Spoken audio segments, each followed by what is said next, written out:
माता ब्रह्मचारिणी ने तपस्या क्यों किया? बहुत सीधा सा जवाब है, अपने अधूरे प्रेम कहानी को पूरा करने के लिए।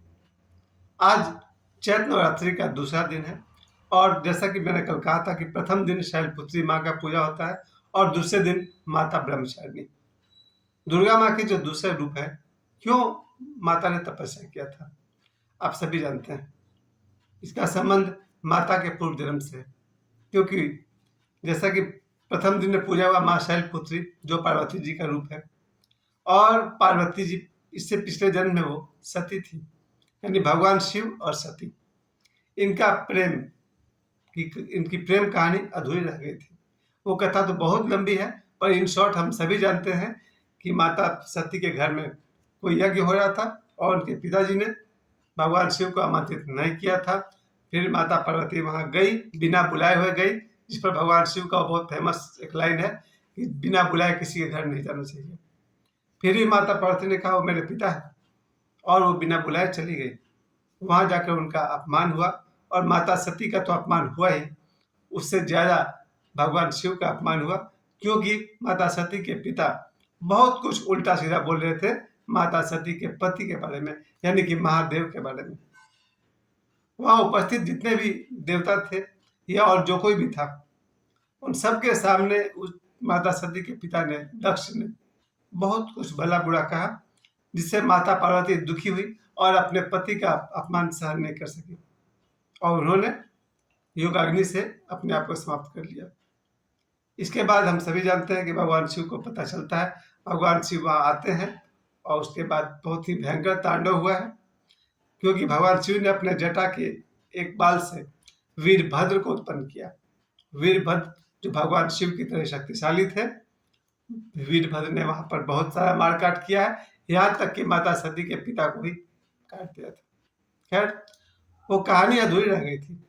उस अधूरी कहानी को पूरा करने के लिए माता सती ने फिर से जन्म लिया, और इस बार उन्होंने पर्वतराज हिमालय के घर में जन्म लिया, और इसलिए उन्हें पार्वती कहा गया। तो प्रथम रूप में माता पार्वती का पूजा हुआ। माता पार्वती जैसे जैसे बड़ी होती चली गई, 5 साल की, 10 साल की, उन्हें धीरे धीरे याद आने लगा, कुछ उनका काम बाकी रह गया, यानी जो पिछले जन्म का अधूरा प्रेम था, कहीं ना कहीं उनको याद आ रहा था। इस बीच नारद जी भी मिल गए, और नारद जी ने पार्वती जी माँ का हाथ देख कर बताया था कि इसका विवाह शिव से होगा, यानी कि शंकर से होगा, शंकर पार्वती। तो फिर शंकर को पाना आसान नहीं है, क्योंकि शंकर जो है वो ध्यान में लीन है, कहा जाए कि महासमाधि में लीन है, यानी बहुत ही उन्होंने ऐसा ध्यान लगा लिया है कि उस समाधि की अवस्था को तोड़ना इतना आसान नहीं। माता पार्वती भगवान शिव से बात करना चाहती थी, उनसे इतना आसान नहीं था भगवान शिव को पाना, इसलिए माता पार्वती ने तप करना शुरू किया। यहाँ जो नाम है ब्रह्मचारिणी, ब्रह्म का अर्थ तप होता है। कहते हैं ब्रह्मा जी ने लाखों वर्ष तक तप किया था, तो यहाँ पर देवी पार्वती ने तप करना प्रारंभ किया, और उसमें आपने देखा होगा माँ ब्रह्मचारिणी का जो वेशभूषा है, सफेद वस्त्र पहने हुए है, जो कि सादगी, क्योंकि जब कोई तपस्या करता है तो उसका बहुत ज्यादा ड्रेस पर ध्यान नहीं रहता कि हमने क्या पहना हुआ है, रंगीन है या स्टाइलिश है, नहीं। माता पार्वती ने एक सादा वस्त्र धारण किया हुआ है, जो कि सादगी का प्रतीक है, कि बहुत सिंपल है। उनके एक हाथ में माला है, हो सकता है वो मंत्र जाप कर रही हूँ, और दूसरे हाथ में कमंडल है, जैसे कि एक तपस्वी अपने पास रखते हैं, कमंडल में जल भर करके बगल में रख लिए, तो जल का बहुत सारा उपयोग है, बार बार लोग हाथ धोते रहते हैं, कहते हैं ना हस्त प्रक्षालनम, तो हाथ धोना हो या कोई भी कारण हो, कमंडल में जल लेकर के बगल में लोग रखे रहते हैं, तपस्या करते हैं। माता पार्वती ने भी तपस्या किया, घोर तपस्या किया, और हम सभी जानते हैं कि उनके तपस्या से प्रसन्न होकर भगवान शिव ने अपनी आंख खोली। हालांकि इसी जगह पर वो कथा भी जुड़ने वाली है बाद में, वो कामदेव भगवान ने जो तीर मारा था। खैर, किसी भी तरह से कार्तिकेय जी का जन्म होना था, इसलिए भगवान शिव का समाधि से, शंकर भगवान का समाधि से उठना जरूरी था, और कामदेव भगवान की कृपा, भगवान शिव की जब समाधि टूटी है तो उन्होंने कामदेव भगवान को जलाकर भस्म किया ही। फिर देवताओं ने उनको प्रयोजन समझाया। स्वयं कामदेव भगवान की पत्नी ने कहा कि मेरे पति का कोई दोष नहीं है। देवलोक में चर्चा थी कि भगवान शंकर का समाधि से उठना बहुत जरूरी है, भगवान शंकर समाधि से उठेंगे तो किसी बड़े असुर को मारने के लिए कार्तिकेय जी का जन्म हो पाएगा। खैर, इतनी बड़ी कथा में पहुंचने से पहले जब माता पार्वती ने घोर तपस्या किया, कैसे तपस्या किया होगा अनुमान लगा सकते हैं हम सब कैसे तपस्या किया होगा, क्योंकि आज 2026 में ये कल्पना करना बहुत मुश्किल है कि कोई एक व्यक्ति या एक स्त्री एक ही पति को हर जन्म में बार बार अपना पति बनना चाहे। हालांकि यह संभव नहीं है।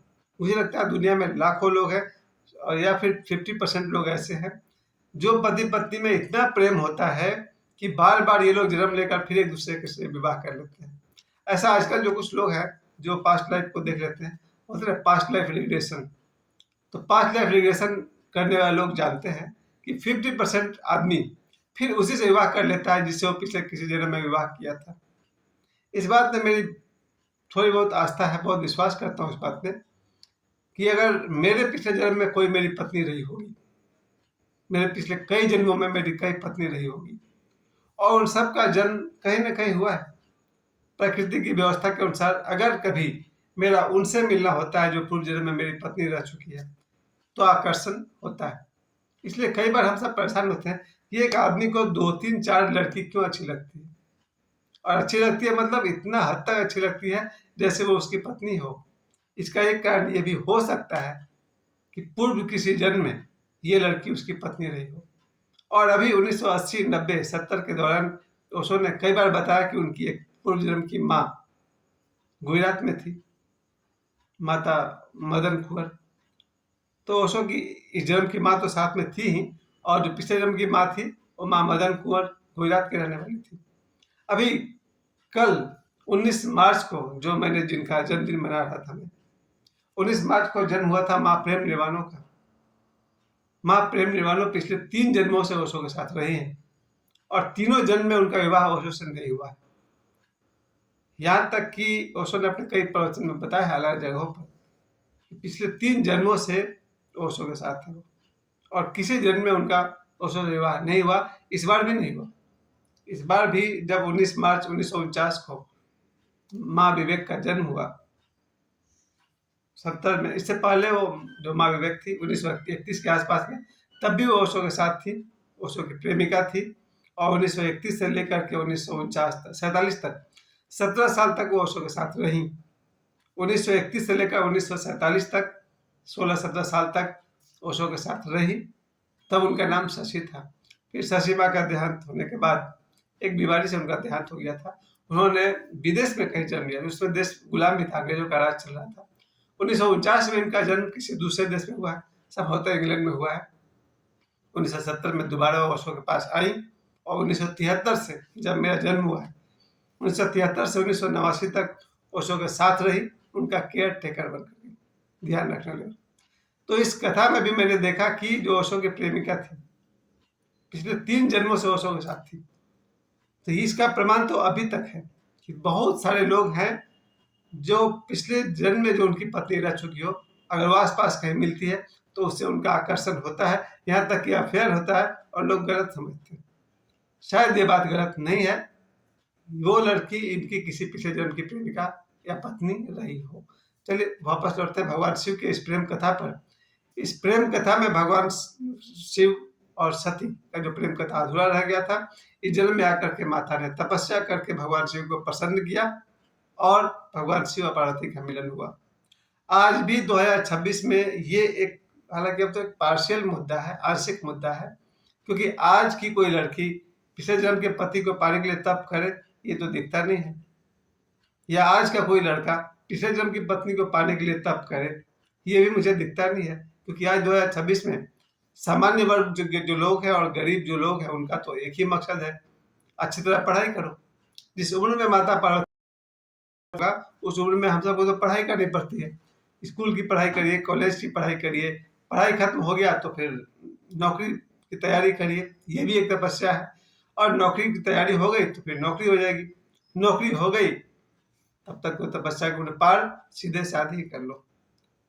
अब इस तरह से देखा जाए तो में कोई लड़की पिछले जन्म के पति को पाने के लिए तप करती हो, हालांकि हो जब भी किसी लड़की को किसी लड़के से प्यार होता है उसका पूर्व जन्म का पति रहा हो। फिर से रिपीट कर दूं, अगर किसी लड़की को किसी लड़के से गहरा प्यार हो रहा है, से भी हो रहा है, 2 3 4 से हो रहा है, तो भी हो सकता है कि वो सभी लड़के पिछले किसी न किसी जन्म में उसके पति रहे हों। और इसका रिवर्स भी सही है, किसी लड़की से बहुत बहुत प्यार हो रहा है, तो हो सकता है वो लड़की इसकी किसी पिछले जन्म में उसकी पत्नी रही हो। और अगर किसी लड़के को 3 4 अलग अलग समय पर अलग अलग लड़कियों से प्यार हो रहा है, ये 3 4 लड़कियां पिछले जन्मों में इसकी पत्नी रही। सच्चाई तो राम जाने। मैं तो यही कहूंगा, आज नवरात्रि का दूसरा दिन है, माँ ब्रह्मचारिणी का आज पूजा चल रहा है। मेरे तरफ से माँ ब्रह्मचारिणी को बहुत बहुत प्रणाम। हम सब भी अपने अपने जीवन में तप करें, किसी न किसी सिद्धि